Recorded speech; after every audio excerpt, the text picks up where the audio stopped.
Salam Media Sriwijaya.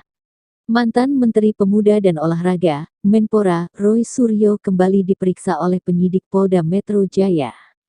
Roy diperiksa sebagai tersangka kasus unggahan meme stupa mirip Presiden Joko Widodo, Jokowi, pada hari ini, Jumat tanggal 5 Agustus tahun 2022.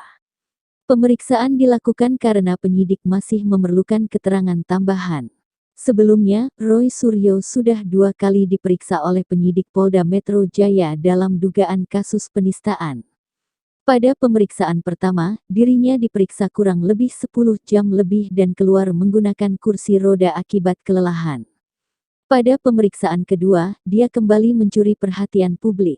Setelah diperiksa, dia langsung masuk ke mobil dengan kondisi menggunakan penyangga leher. Polda Metro Jaya memutuskan menahan Roy Suryo tersangka kasus dugaan penistaan agama. Roy Suryo ditahan mulai malam ini.